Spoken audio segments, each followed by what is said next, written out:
Morning, folks. So last night had to work into the dark, so I didn't get any good shots, but I got the beam set. First beam, there's the other end. There's a pod out there.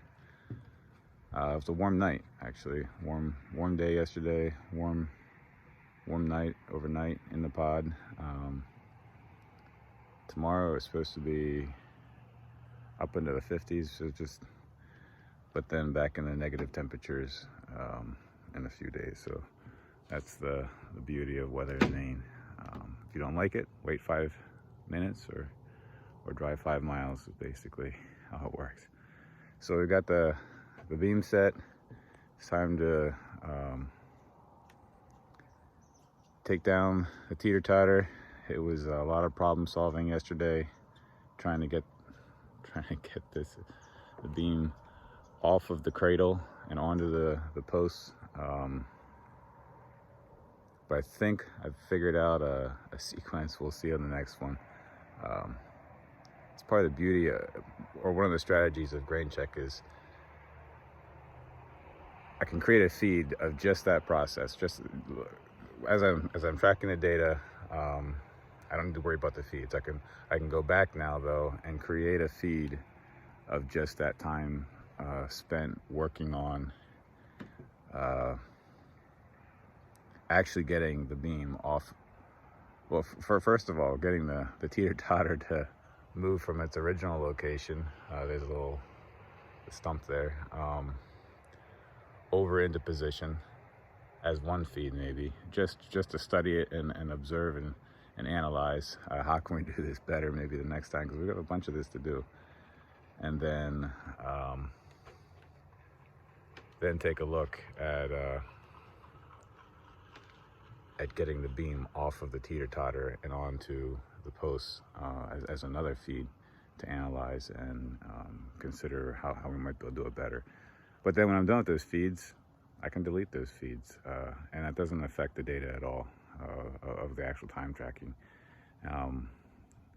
It may be a little hard to picture, but that data just exists there. As I track my time every day, it exists in a database, and then I create the feeds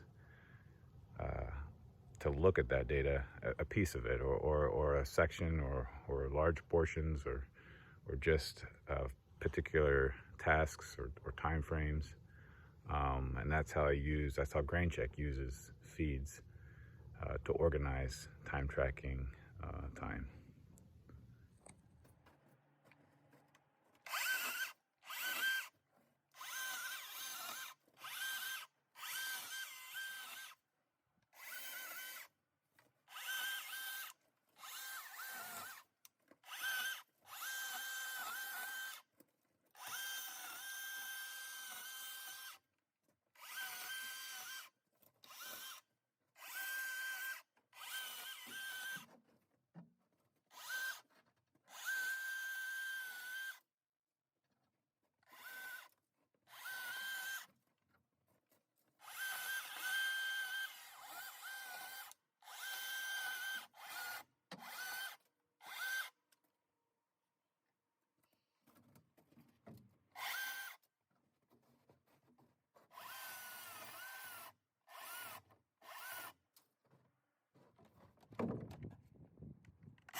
folks. So this morning it's supposed to get up to, it's about 41 degrees right now, which is really warm. I don't know if you can see it. There's a little bit of fog around because of the snowpack and the warm air. But it's supposed to get, I think, near 50 degrees today, which would be fantastic. We got some exciting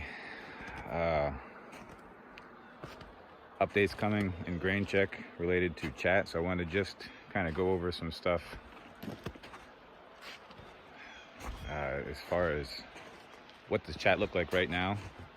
Some of this isn't going to change, but there's some.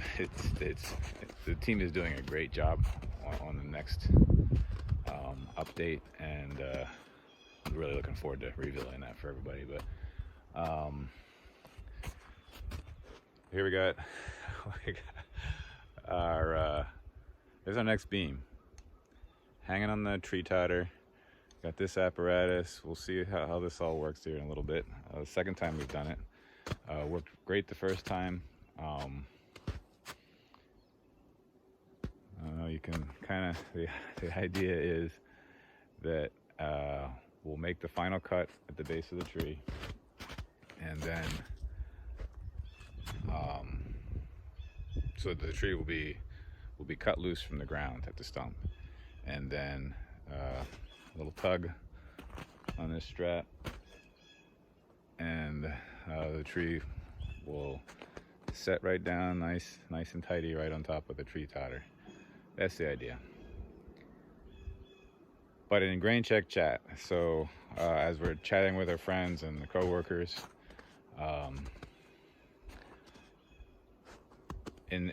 after you've selected the friend that you want to chat with, at the bottom, the first icon is for a feed, where so you can, and this is just fantastic, the way they built this in the Grainchek, the team.